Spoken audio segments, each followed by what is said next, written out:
y hoy nos va a hablar acerca de, no sé si decirlo en inglés, o Characterization of Algebraic Varieties by their Groups of Symmetries. Gracias, Álvaro.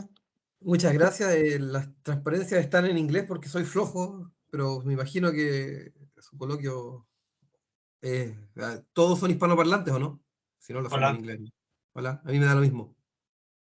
¿Qué me dices? Miquela, tú eres la jefa. Elige el idioma.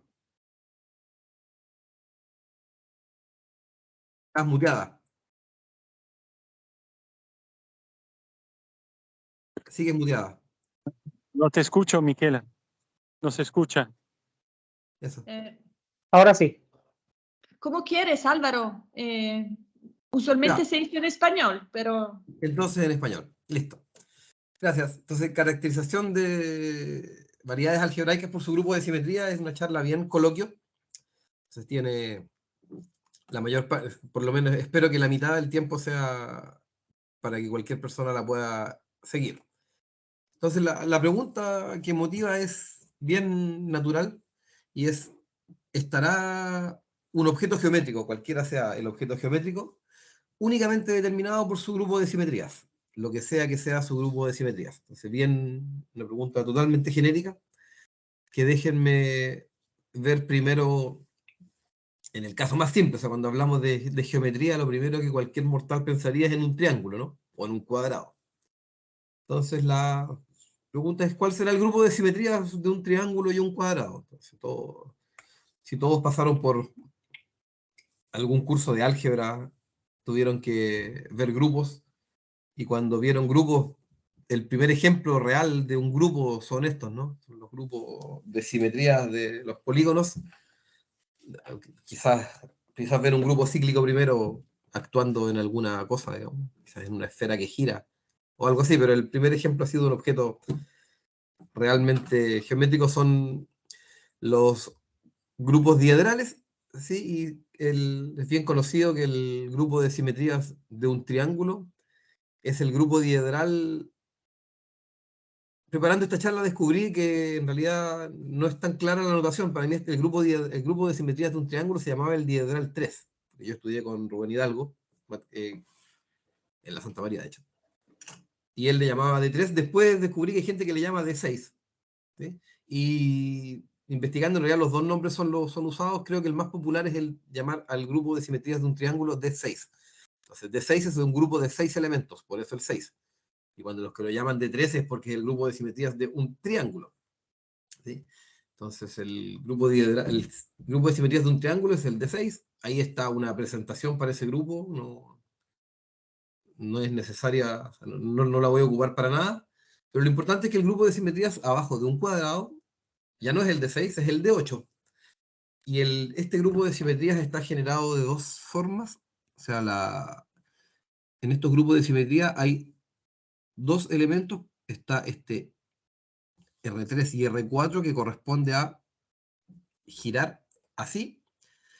Y está también un elemento de orden 2 que corresponde a hacer la simetría en torno a algún eje.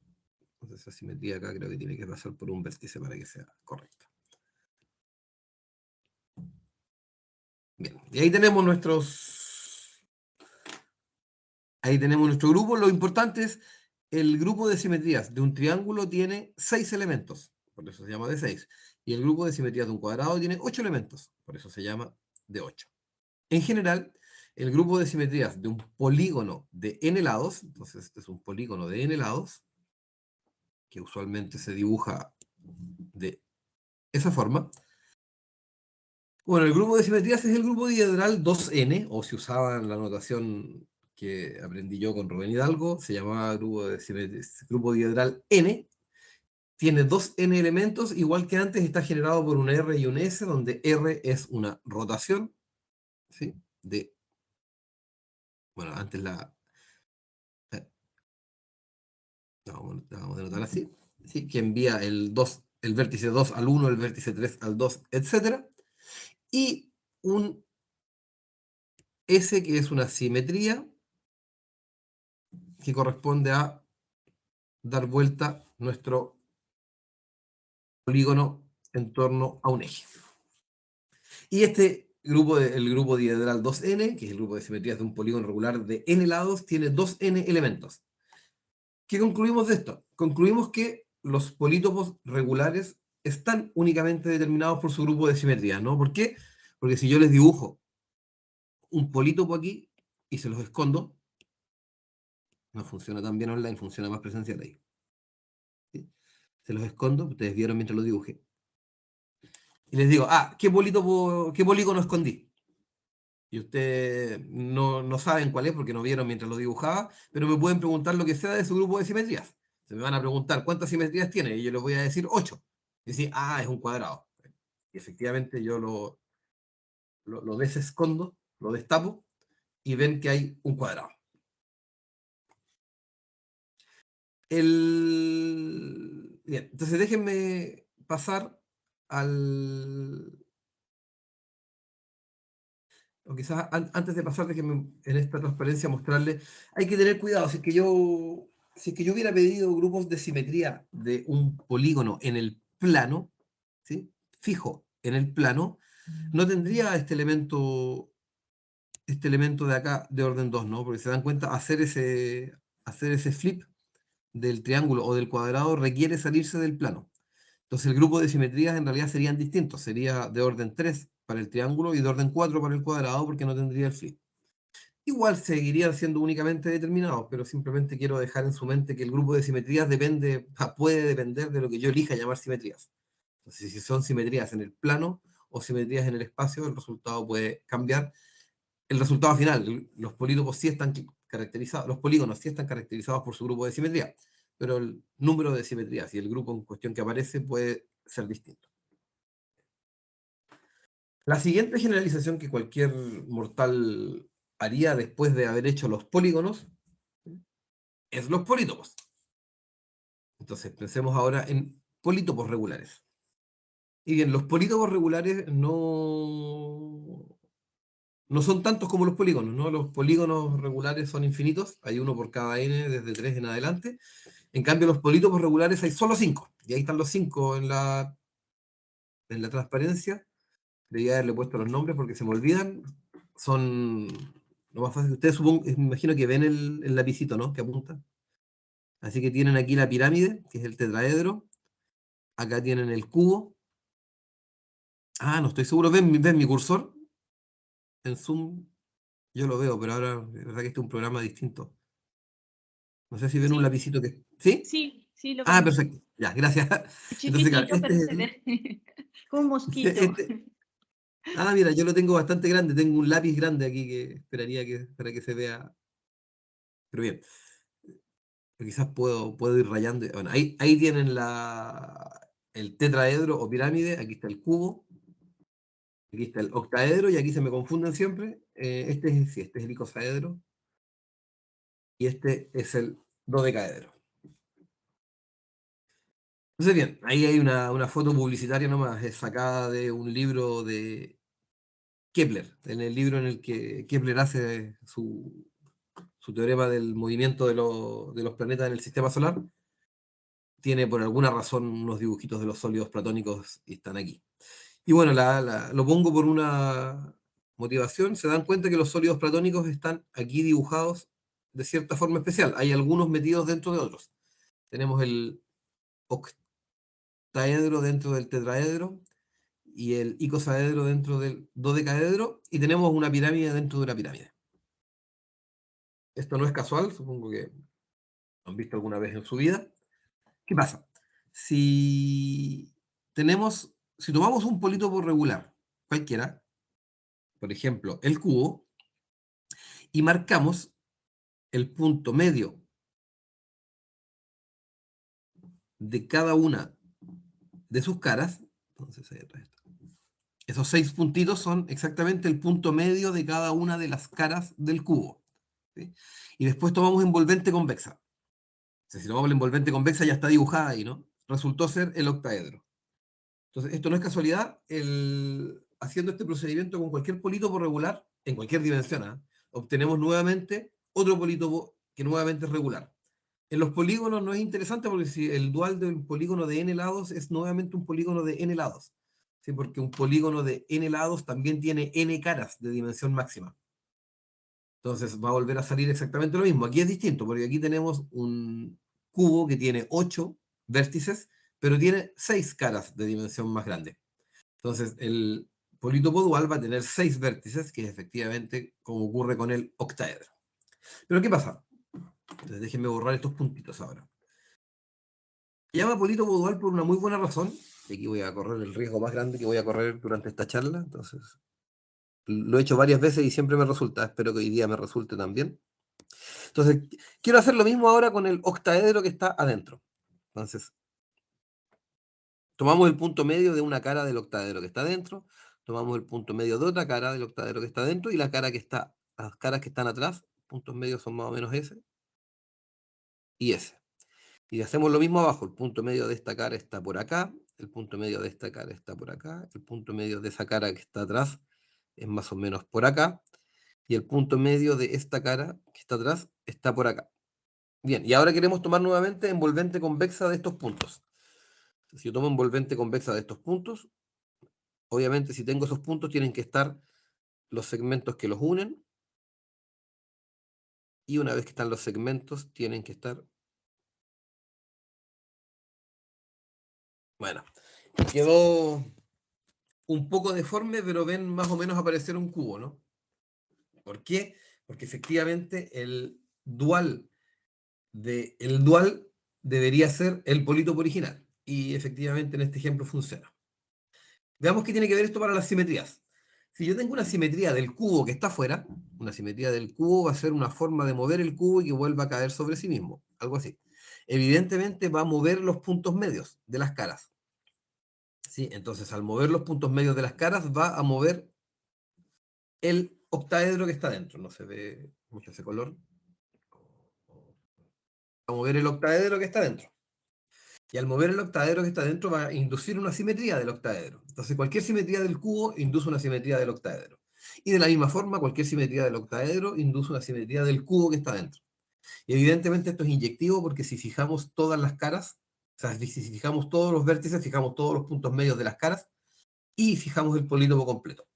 Esto nos permite concluir que el grupo de simetrías del cubo y del octaedro es efectivamente el mismo. Lo mismo va a pasar para el icosaedro y dodecaedro que teníamos acá. Y aquí obtenemos algo que no sirve de nada, ¿no? El tetraedro tiene el mismo grupo de simetrías del tetraedro. Pero efectivamente, tenemos dos pares. Los polítopos regulares estaban puestos aquí de una forma inteligente. Estos dos son duales el uno con el otro. Y estos dos son duales el uno con el otro. Así que efectivamente tienen el mismo grupo de simetrías, por lo cual concluimos que los polítopos regulares ya no están únicamente determinados por su grupo de simetría. Entonces hay que tener cuidado. Nuestra pregunta, que parecía tener una respuesta afirmativa en el caso de polígonos, ya no tiene respuesta afirmativa en el caso de polítopos. Entonces un siguiente paso todavía debería ser público general, ¿no? Cualquier matemático habrá visto alguna vez en su vida algo de geometría diferencial. Entonces, variedades diferenciables. ¿Qué podemos decir sobre nuestra pregunta para variedades diferenciables? Entonces, una definición en una línea de lo que es una variedad diferenciable. Entonces, ese monito que está ahí es una variedad diferenciable. Una variedad diferenciable es algo que si yo me paro en cualquier punto, bueno, lo que veo se parece al espacio euclidiano. Entonces se dan cuenta que en torno a cada punto este bicho se parece al espacio euclidiano, pero globalmente no se parece al espacio euclidiano, porque tiene unos hoyos metidos entre medio y tiene cierta topología. Tiene cierta forma que no es la del espacio euclidiano globalmente, pero localmente sí parece el espacio euclidiano. Necesita más condiciones para realmente ser una variedad diferenciable, no tiene que ser no tan grande. Y eso, compacta, por ejemplo, en nuestro ejemplo, todas las que me van a interesar son compactas. Bien. ¿Y qué podemos decir sobre variedades diferenciables? Entonces, de nuevo, este es un objeto geométrico, ¿sí? De variedades diferenciables, y tiene una noción bien clara de lo que es una simetría. Una simetría de una variedad diferenciable debería ser, y efectivamente es, un difeomorfismo, que es una aplicación continua con inversa, también es continua, tal que en cada uno de estos pedacitos que se parecen al espacio afín, parece ser una función C infinito. Bien. Y en este contexto de variedades diferenciables tenemos efectivamente un resultado que dice que las variedades diferenciables sí están únicamente determinadas por su grupo de simetría y lo están de la forma más fuerte posible. Entonces, un teorema de un polaco, Felipe en polaco, que dice lo siguiente. Entonces, cualquier isomorfismo entre los grupos de difeomorfismos de dos variedades diferenciables en realidad tiene que estar inducido por un difeomorfismo entre las variedades. Entonces, esto es aún más fuerte que lo que dijimos. Entonces, tengo aquí una imagen en blanco. Entonces, supongamos que tenemos una variedad diferenciable por acá y otra variedad diferenciable por acá. Les voy a hacer uno. Perdón, apreté el mouse. Ahí. Unos hoyitos. Si tenemos entonces, aquí está M y aquí está N, tenemos por un lado diff M y tenemos por otro lado diff N. Si yo tuviera un difeomorfismo entre M y N, quiere decir que estas dos son difeomorfas, bueno, yo me puedo, perdón, se me arrancó yo me puedo construir un isomorfismo entre los grupos de simetrías de cada lado, entre los difeomorfismos de M y los difeomorfismos de N. Es muy fácil, si yo tengo un F acá, bueno, F es un difeomorfismo de M, ¿cómo construyo a partir de él un difeomorfismo de N? Tengo que partir por tomar phi inverso, así tomamos algo que parte en N, va a M, después componemos con F y después componemos con phi. Bueno, el teorema del señor Filipievski o algo así, dice que si yo tengo cualquier alfa aquí, alfa es cualquiera. Cualquier isomorfismo abstracto, un isomorfismo abstracto entre grupos, entonces el teorema del caballero dice que en realidad no era tan abstracto, sino que existe este phi, tal que alfa efectivamente es lo que dije antes, phi compuesto con F compuesto con phi inverso. Perdón. Este sería alfa de F. Ahí. Bien. Entonces, se dan cuenta, el teorema del señor Filipievski es extremadamente fuerte. Quiere decir, yo tengo dos grupos que, bueno, provienen de un contexto geométrico. Son el grupo de difeomorfismo de variedades diferenciables. ¿Sí? Pero los veo como grupo abstracto, sin tomar en cuenta nada, sin tomar en cuenta para nada el hecho que provienen de una situación geométrica. Y me doy un isomorfismo cualquiera entre esos grupos. Bueno, resulta ser que el hecho de provenir de objetos geométricos está tan subyacente dentro del grupo que la geometría vuelve a meter su cola. Y mi isomorfismo, que a priori era abstracto, que no dependía para nada de la estructura geométrica, en realidad sí corresponde a conjugación por un difeomorfismo entre las variedades. O sea, la geometría vuelve a meter su cola, siempre. Esa es la moraleja de este teorema del señor Filipievski. Ahí está entonces el teorema. Entonces, esto sería como el resultado ideal, ¿no? A la pregunta si un objeto geométrico está únicamente determinado por su grupo de simetrías, esta es la respuesta. O sea, este es el caso en el que tenemos la respuesta más fuerte posible. Sí, aquí la respuesta es sí. Y sí de una forma brutal. Si hay un isomorfismo abstracto entre los grupos de simetrías de dos variedades diferenciables, en realidad no era abstracto, provenía de una construcción geométrica. Bien, entonces volvemos a la pregunta. La pregunta motivante es, ¿está un objeto geométrico únicamente determinado por su grupo de simetrías? Y ahora me quiero acercar a mi área, yo soy de geometría algebraica. Entonces, por ahora no he hecho nada de geometría algebraica. Entonces quiero pasar... Mira, lo primero, es que necesitamos objetos geométricos. Y los objetos geométricos que queremos ver son variedades algebraicas. Y las variedades algebraicas son exactamente como variedades diferenciables. ¿Se acuerdan que hay un teorema de Whitney? Dice que las variedades diferenciables son un objeto abstracto, pero al fin y al cabo se pueden incrustar en Rn. Y hay un teorema de Whitney que dice que toda variedad diferenciable se puede incrustar en Rn con n, creo que es la dimensión, el doble de la dimensión más 1. Si mal no recuerdo, no es importante. Pero entonces, después un teorema de Sartre se llama, dice que cualquier variedad diferenciable ahora incrustada en Rn es el conjunto de ceros de un valor regular de una función, sea infinito. Entonces, nosotros queremos hacer geometría algebraica, así que nuestras funciones C infinito van a ser polinomios. O sea, aquí tenemos una función polinomial por aquí abajo. Y queremos igual que antes, el conjunto de ceros.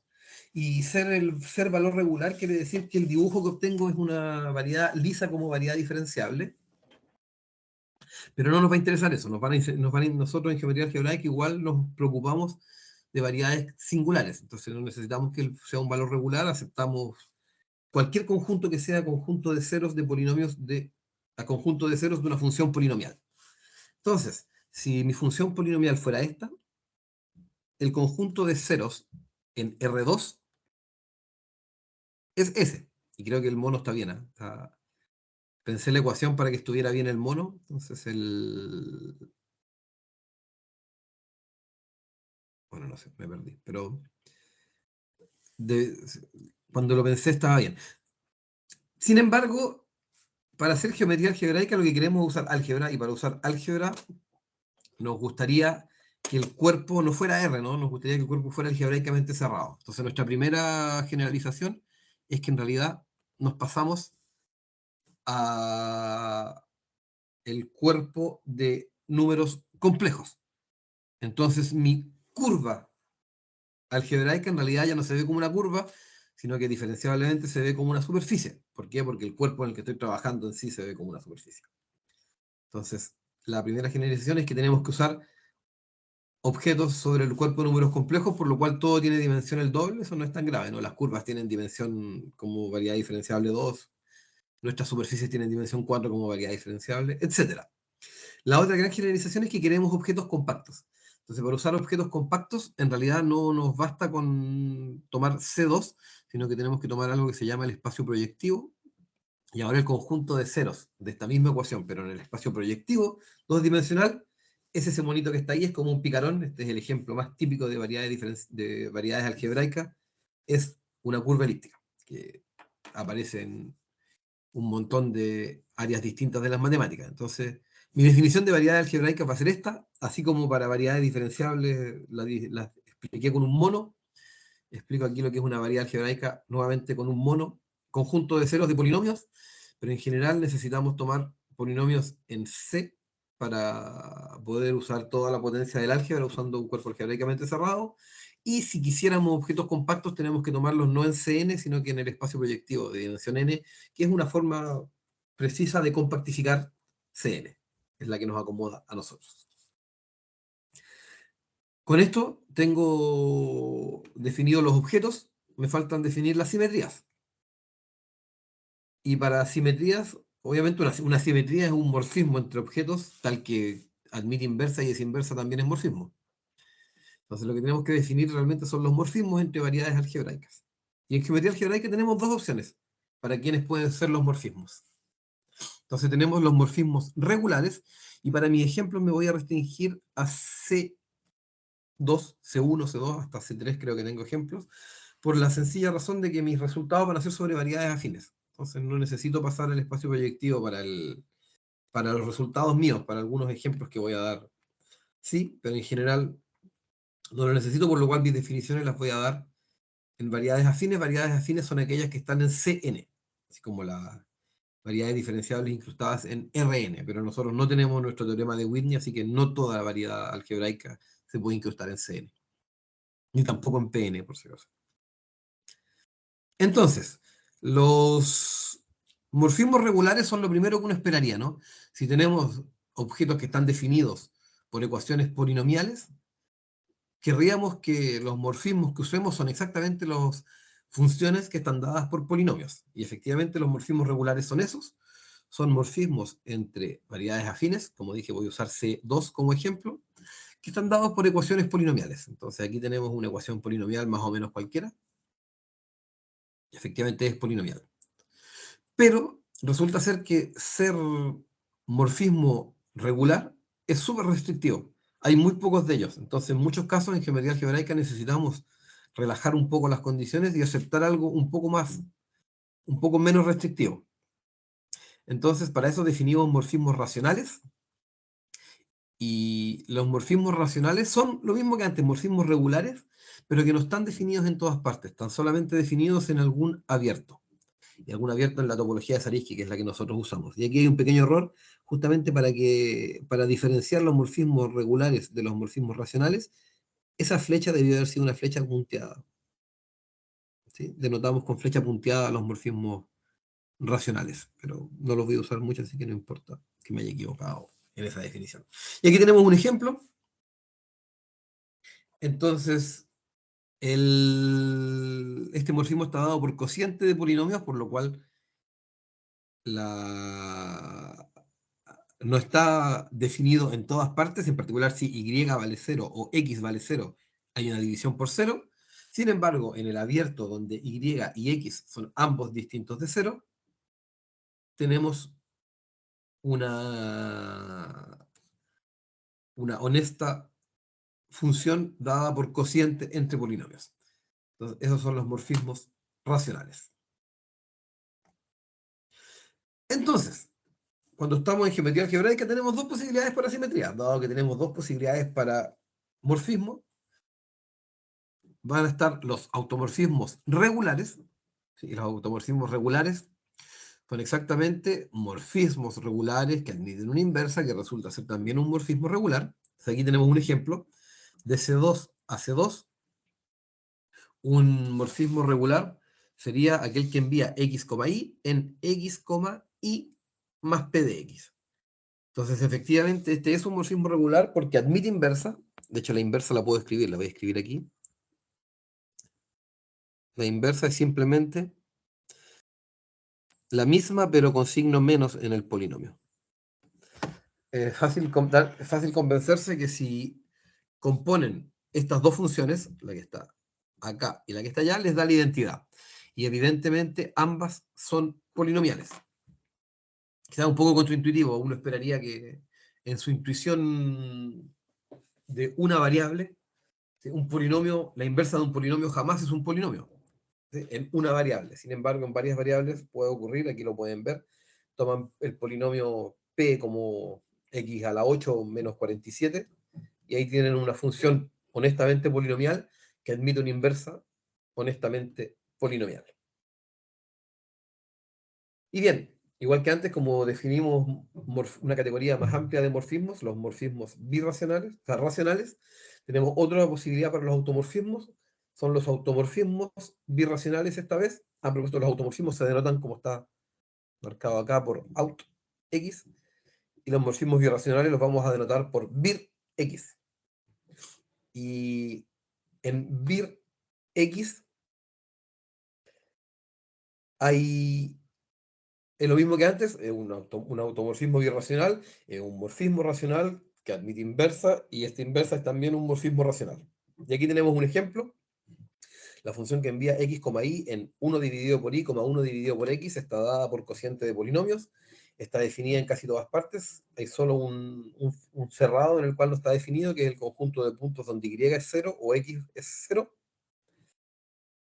Y admite inversa, de hecho, su inversa es sí misma. Ustedes se dan cuenta, si yo compongo x, y, o sea, si yo compongo esta función consigo misma, esta función lo que hace es invertir las coordenadas. Entonces, si las invierto dos veces, vuelvo donde mismo, y además invierte el valor. Entonces, pero si yo tomo la inversa de la inversa, me quedo con lo mismo.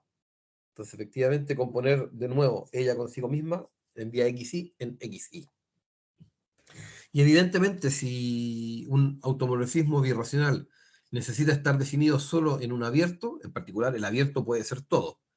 Así que cualquier automorfismo birracional, cualquier automorfismo regular es también un automorfismo birracional, porque está contenido uno dentro del otro sin sin ningún problema, ¿no? Simplemente tomando el abierto donde está definido como todo el espacio.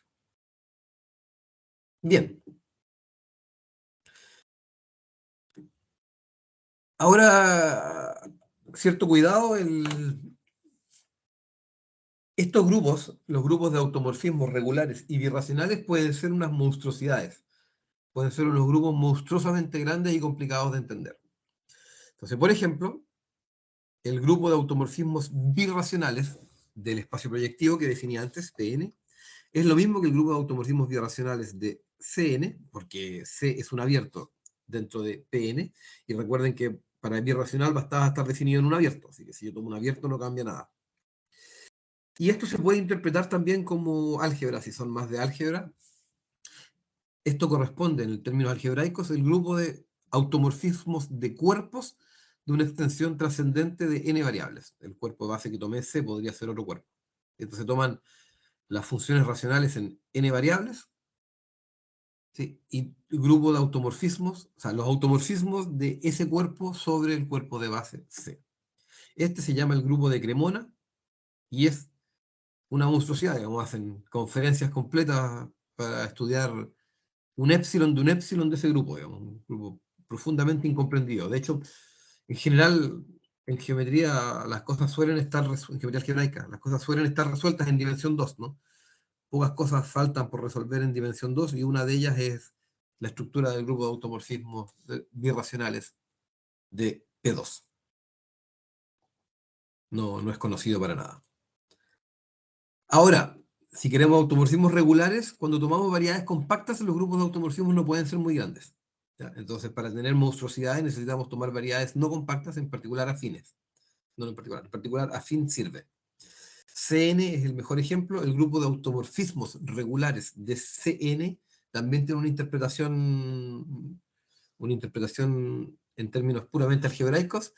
Ahora tomamos, en vez de tomar la extensión trascendente en n variables de cuerpos, tomamos el anillo de polinomios en n variables. Entonces, el anillo de polinomios en n variables sobre nuestro cuerpo de base C, y tomamos los automorfismos de esta álgebra sobre el cuerpo de base.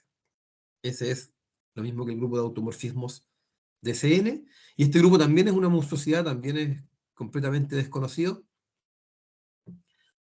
A diferencia del caso birracional, del grupo de Cremona, en este caso el grupo de automorfismos de C2 sí es bien conocido, se conoce su estructura, es un teorema por los 50 de dos personas, Jung y van der Kolk, pero de dimensión 3 para arriba ya es completamente desconocido, digamos. Hay millones de cuestiones abiertas sobre él para comprenderlo. Incluso sobre el grupo automorfismo de C2 también hay algunas, ¿no? Es conocido la conjetura jacobiana, es un problema abierto también en esa dirección, que es bastante famoso. Pero no nos vamos a ocupar de eso.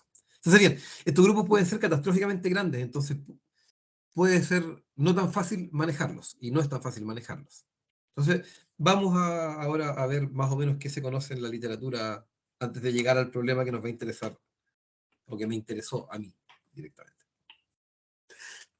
Entonces, lo primero es, si tenemos una curva que es compacta o proyectiva, y lisa, eso quiere decir que como variedad diferenciable es regular, o sea que es el conjunto de ceros de un valor regular de un polinomio, o de polinomios.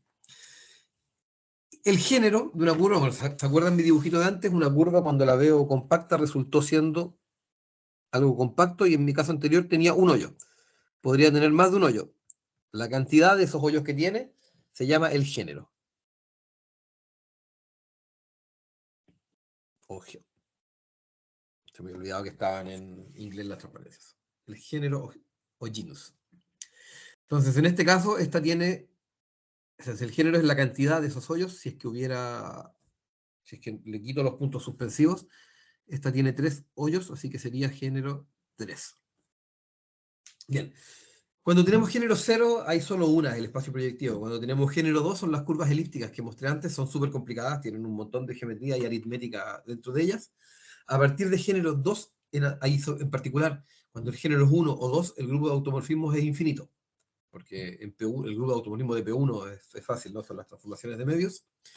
Y el grupo de automorfismos de una curva elíptica, bueno, la curva elíptica es un grupo en sí misma, entonces por lo menos se contiene a sí misma, porque ella es un grupo, así que puedo hacer traslación por elementos de ella.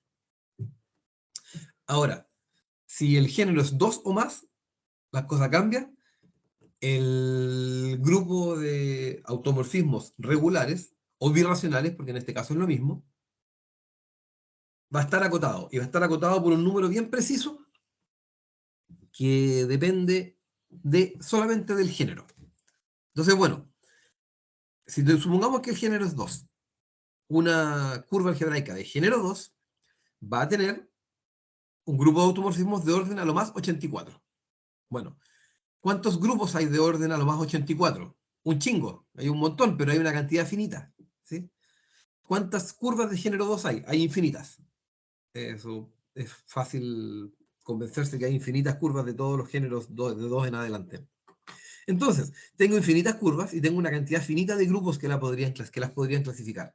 Es obvio que no hay suficientes grupos para determinarlas únicamente, ¿no? Porque teniendo infinitas curvas y infinitos grupos, es obvio que más de un par de curvas tienen que tener el mismo grupo. En particular, las curvas algebraicas no están únicamente determinadas por su grupo de simetría. En general, la gran mayoría de las curvas tienen grupo de automorfismo trivial.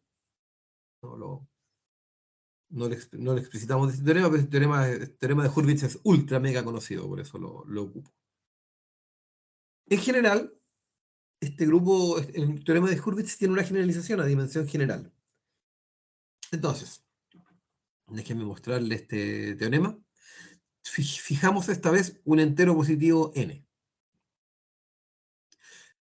Entonces, si tenemos variedades proyectivas, que es la generalización de compacta antes, todas las curvas compactas son proyectivas, tiene dimensión n, que es el n que fijé, antes n vale 1. Y X es una variedad de tipo general. No voy a definir qué es tipo general, pero justamente tipo general la mayoría de ellas lo son, por eso se llama tipo general, y corresponde al género mayor o igual que 2 de antes. Entonces, importante es simplemente tener que tipo general contiene la gran mayoría de las variedades. Bueno, ahora vir no tiene por qué ser igual a out, pero recuerden que vir es siempre más grande que out. Tenemos lo mismo que antes. Si tenemos vir de X, su grupo de automorfismo está acotado por algún número. Y algún número es una constante, que en el caso anterior era 84, por el volumen de X respecto del haz canónico. No voy a definir qué es exactamente eso, pero eso nuevamente es un número, que en el caso de curvas corresponde a G-1. Entonces, este volumen es exactamente lo que generaliza el G-1 del teorema anterior. Igual que antes, entonces, ¿cuántas variedades proyectivas de tipo general y volumen fijo hay para dimensión n? Bueno, hay infinitas. ¿Y cuántos grupos hay de orden acotado por ese número? Bueno, grupos acotados por orden de cualquier número hay finitos. Entonces, nuevamente tenemos una cantidad infinita de variedades que para ser clasificadas tendría que ser clasificada por un número finito de grupos. Imposible. Por lo cual concluimos nuevamente que las variedades algebraicas en general, no solo las curvas, no están únicamente determinadas por su grupo de simetría. Y bueno, eso responde la pregunta en mi categoría, ¿no? Yo les dije que yo hago geometría algebraica, mis objetos son variedades algebraicas, así que no están clasificadas por el grupo de simetría, y nos vamos para la casa. Pero uno es porfiado, ¿no? Entonces uno le gustaría tener una respuesta afirmativa. Pero lo que uno puede hacer es achicar la categoría de variedades que ocupa hasta que la respuesta se vuelva positiva. Entonces vamos a hacer eso. Vamos a achicar la categoría a ver qué pasa. Entonces déjenme mostrarle un teorema. ¿Se acuerdan que les dije que los grupos de automorfismos de PN o de CN podrían ser monstruosidades? Bueno, son tan monstruosidades que se necesita un teorema de un paper del 2006, creo, para demostrar simplemente que los grupos son distintos si la dimensión es distinta. No ni siquiera se sabía si el grupo de automorfismos de P3 y el grupo de automorfismos de P4 eran o no eran isomorfos como grupos abstractos. Y bueno, resulta ser que para ser isomorfos, M tiene que ser igual a N, o sea, lo que uno esperaría, pero requiere una demostración y son resultados bien profundos que ocupan los resultados de dinámica aplicados a geometría algebraica. En ese mismo paper, Serge Cantat, la persona que lo hizo, demuestra lo siguiente. Si ahora tenemos una variedad n-dimensional, y el grupo de automorfismos birracionales de esta variedad n-dimensional resulta ser isomorfo, de forma abstracta, al grupo de automorfismos birracionales de P a la n, entonces X es racional. Y ser racional significa que es ser equivalente a Pn en la categoría racional. Entonces, si nos preocupamos solo de los morfismos racionales, aquí tenemos una respuesta afirmativa. La respuesta afirmativa es la siguiente. Las variedades racionales, las variedades que son birracionalmente equivalentes a Pn, efectivamente sí están únicamente determinadas, pero entre las variedades solamente n-dimensionales, por su grupo de automorfismos birracionales, que es lo único que podría tener sentido. Entonces, esto no responde completamente. Yo no sé si existe alguna variedad o alguna variedad de dimensión n más 40 que tiene el mismo grupo de automorfismos que Pn. ¿Sí? Pero por lo menos sé que variedades de dimensión n no puede ocurrir.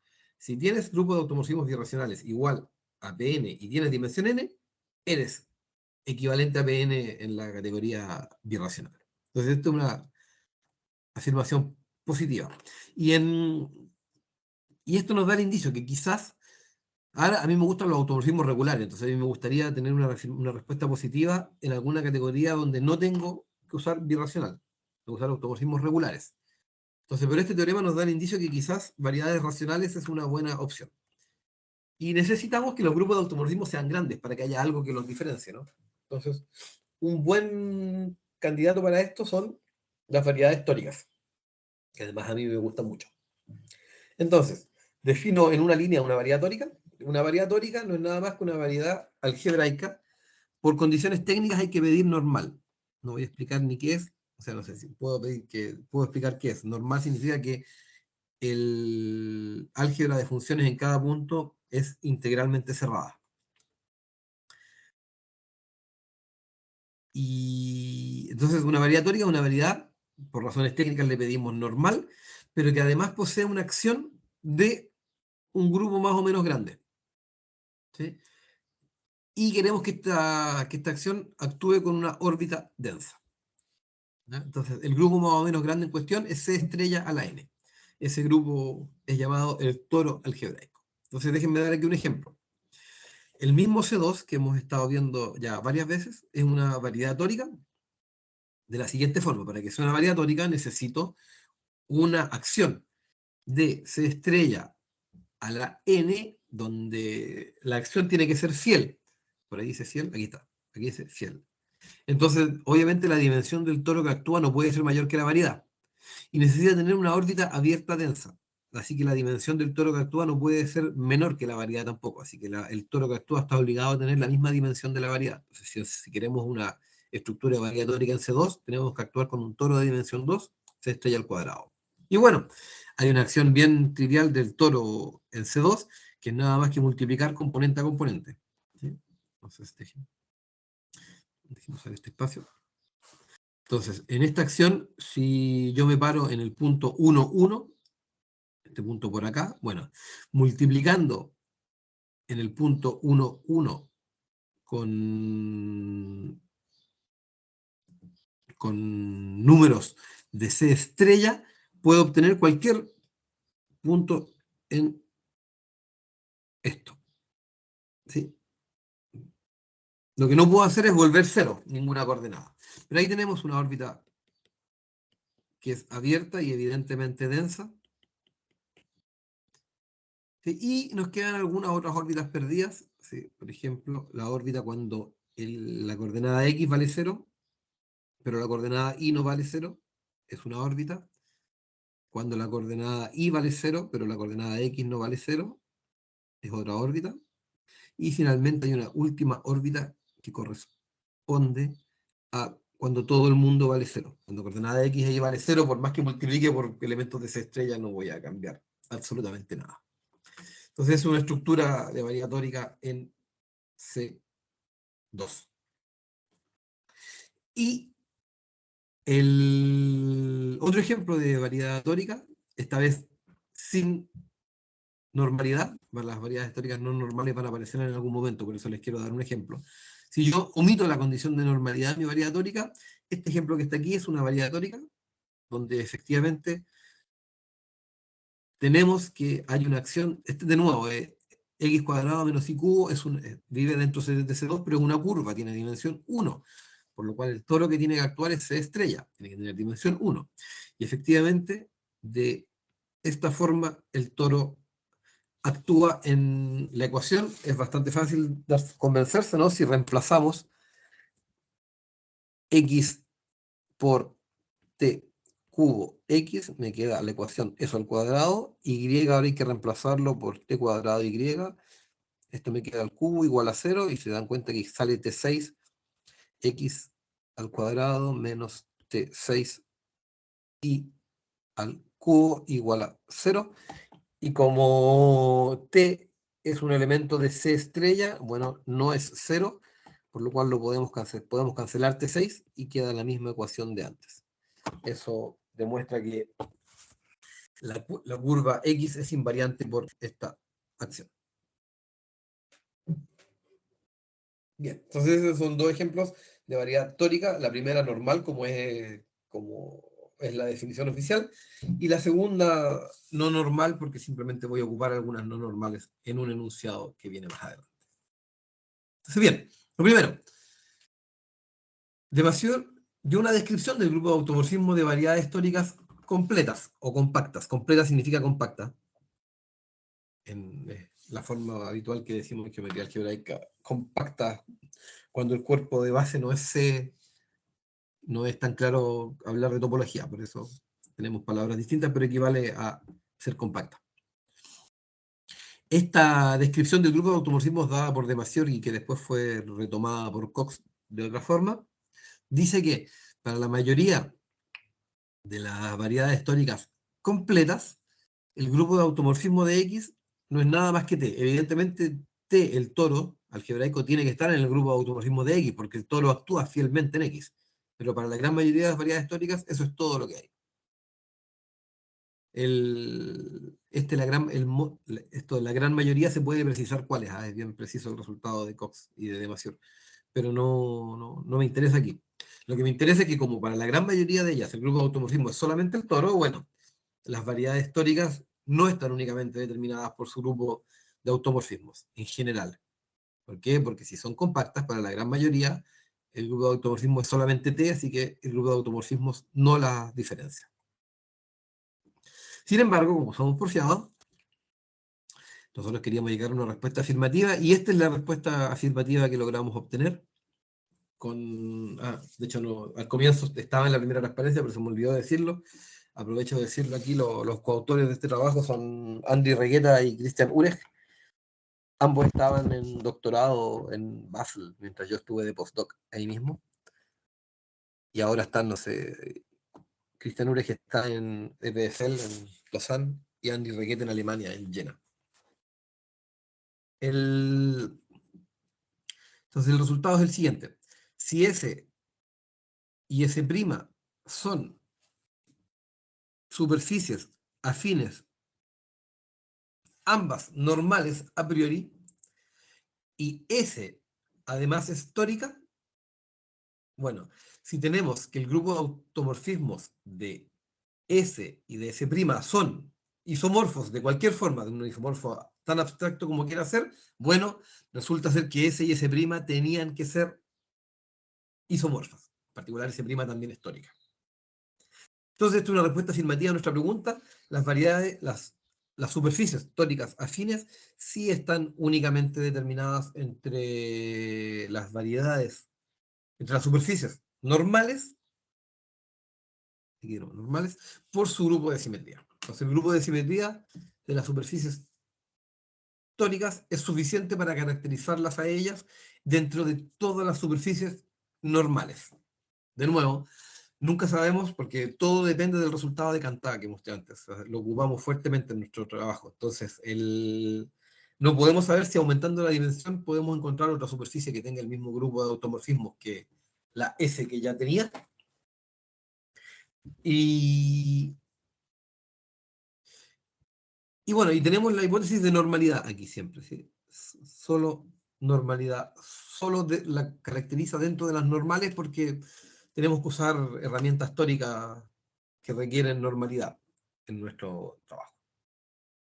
Sin embargo, como subproducto de ese mismo, en el mismo paper es un corolario que en realidad si la superficie S,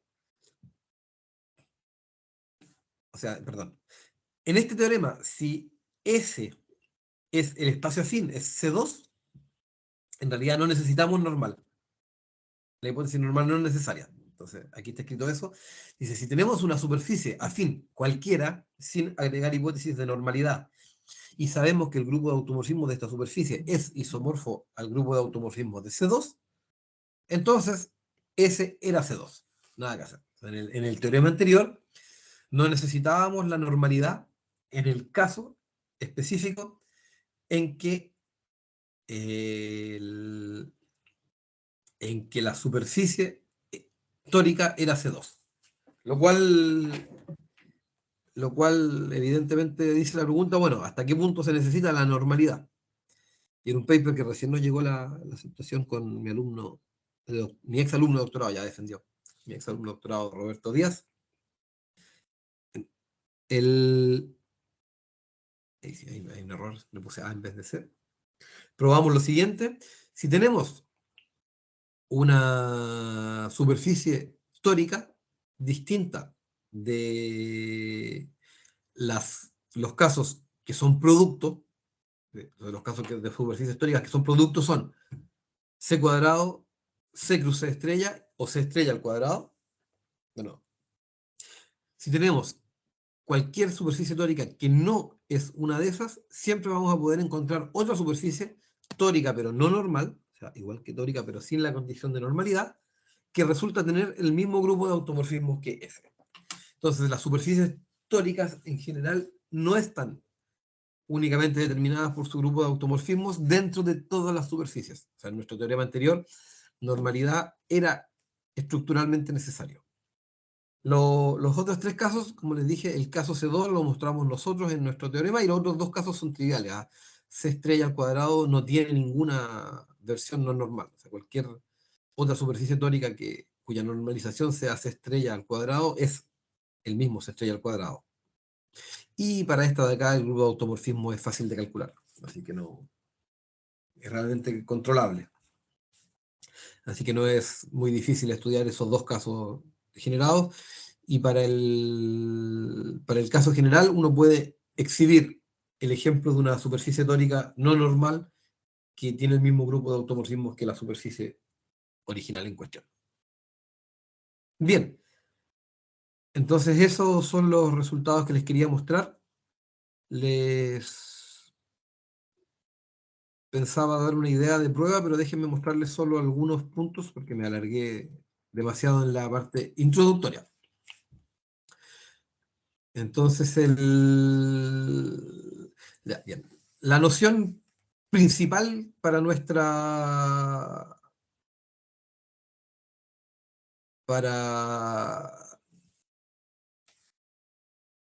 bueno, déjenme, necesito definir la noción. Bien, tenemos que definir la noción de elemento algebraico. Entonces, un elemento en el grupo de automorfismos birracionales, en los grupos de automorfismos birracionales pueden haber muchos elementos, ¿sí? Pueden haber muchos elementos raros, pero vamos a llamar algebraicos aquellos que efectivamente están contenidos en la acción de un grupo algebraico. Entonces, si ustedes me dirán, si yo tomo un elemento, yo puedo tomar sus iteraciones, pero claro, sus iteraciones me van a generar solamente un Z, y Z no es un subgrupo algebraico. Entonces, lo que yo requiero para llamar algebraico un elemento es que el elemento esté contenido en la imagen de una acción de un grupo algebraico, en la variedad. Y en este caso lo voy a llamar algebraico. Esos son como los elementos bonitos, los elementos razonables dentro del grupo de automorfismos birracionales. Y el gran problema de todo es que, claro, yo tengo a priori un automorfismo puramente, o un automorfismo birracional puramente abstracto entre el grupo de simetrías birracionales de una variedad y de otra. Entonces no sé si un elemento algebraico va a caer en un elemento algebraico, no sé nada, porque el isomorfismo con el que comienzo es puramente abstracto. Pero bien,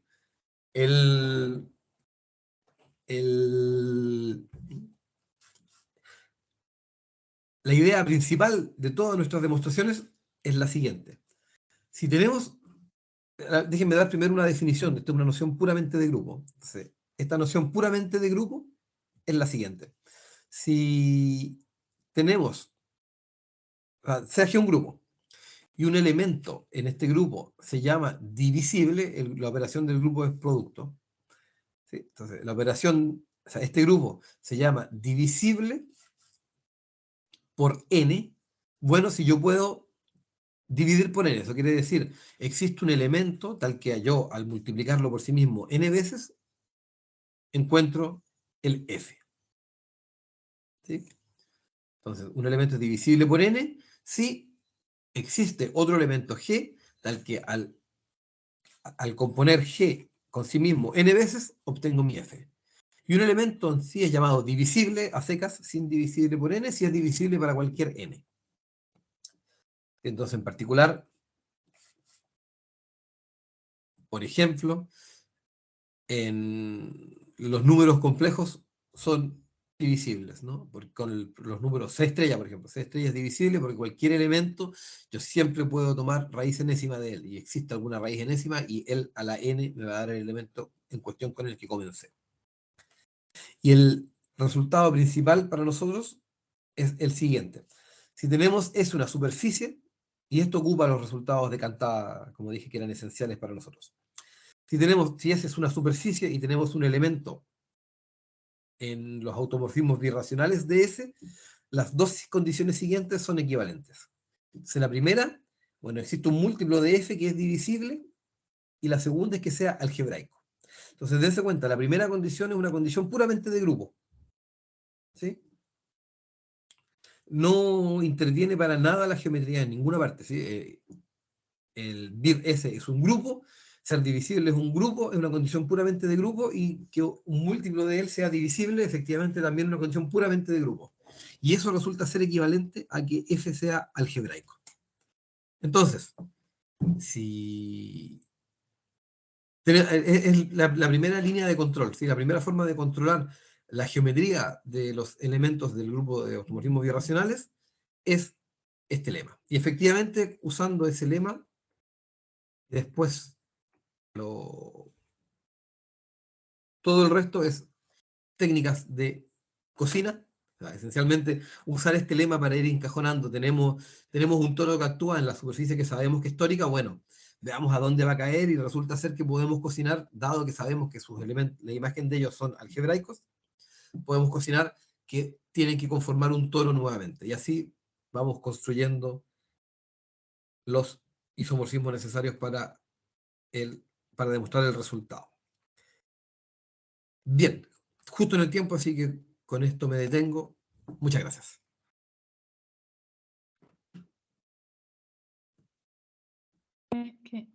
No logro. Hola, ya, disculpen, me demoro en aprender el micrófono. Muchas gracias, Sí. Álvaro. ¿Hay alguna pregunta, algún comentario del público? Bueno, estamos en el mismo micrófono. Yo tenía más que nada una pregunta, curiosidad y un comentario. La pregunta es cómo demuestra que S' es tórica. ¿Sí que quiere dar una idea de eso? Mira, de hecho, aquí lo tenía. Parte de esto que conté aquí, ¿no? Lo esencial es la algebraicidad de los elementos. Para demostrar que la algebraicidad está preservada, tenemos una noción puramente de grupo que caracteriza algebraicidad. Entonces, en particular, como una noción puramente de grupo, sabemos que a través de cualquier isomorfismo la algebraicidad se preserva, que es lo que dice en este lema de acá. ¿Sí? Y lo siguiente es, porque eso es lo que dije recién. Y lo siguiente es el lema que tenemos acá, que efectivamente si tenemos una superficie algebraica, tenemos el toro dos-dimensional. tiene que ir a caer al otro lado a un conjunto de elementos, esta vez algebraicos, ¿sí? Entonces, estos elementos algebraicos tienen que estar dentro de una acción de un grupo algebraico. Bueno, y ahora como están dentro de una acción de un grupo algebraico, podemos tomar todos ellos y tomar el grupo más pequeño que actúa. Bien, y ahí tenemos un grupo. Tenemos ese grupo que va a ser 2-dimensional, y los grupos algebraicos 2-dimensionales no son muchos, ¿no? Grupos algebraicos 2-dimensionales va a ser solamente el toro, producto semidirecto de GA con GM, y GA al cuadrado. Y eso se pueden excluir caso a caso. Entonces uno simplemente GM al cuadrado es fácil porque no sé, las raíces de la unidad van a alguna parte, y podemos excluir usando las raíces de la unidad. Y el GA cruz GM se puede excluir simplemente porque, claro, ninguno de ellos es abeliano, ¿sí? Y el toro es abeliano. Ahí excluimos todos los otros casos, y ahí tenemos que la imagen del toro tiene que ser un toro, que es lo que vuelve ese prima tórica y es el comienzo de todo. Entonces, una vez que sabemos que ese y ese prima son tóricas, podemos usar herramientas tóricas para cazar que ese prima efectivamente es la misma que ese. Sí. Entonces la dificultad en hacerlo en dimensión superior, la estructura del grupo en dimensión. La dificultad es la estructura del grupo. Sin embargo, hace muy poquito, que no he leído el paper, el mismo Regueta que estaba aquí, con Cantá, que estaba más atrás, o sea, este Regueta, con Cantá, estaba también nombrado más atrás, se me perdió, con este Cantá, más Chu, que es el Wenyan Chu, que es alguien de geometría birracional pura y dura, supuestamente demostraron este mismo resultado en general, en dimensión n. Exactamente ese. O sea, aparentemente se puede eliminar superficie de aquí por un resultado bastante reciente de Regueta, Cantá y Chu. Pero son técnicas completamente distintas. Digamos. Yo lo miré por encima y son técnicas de geometría birracional, pura y dura. Gracias. No, solamente el comentario que tenía, no sé si me perdí al principio cuando lo hiciste, pero o sea, el grupo de Cremona plano como el grupo abstracto se conoce del teorema de Noether-Castelnuovo, o sea, generador y relaciones. Eso, no sé, pero a lo mejor no Sí, entendí. Ya. tú dices para El este. BIR de P2. BIR de P2, sí, por supuesto. BIR de P2 es conocido de generadores y relaciones, pero la estructura del grupo en sí se entiende muy poco, digamos. Sí, pero sí, efectivamente, generadores y relaciones de él sí hay, es verdad. Sí, Quizás dije lo eso, ya. contrario por hablar muy rápido, pero de 3 en adelante no se conoce, No. es verdad. Estoy totalmente de acuerdo.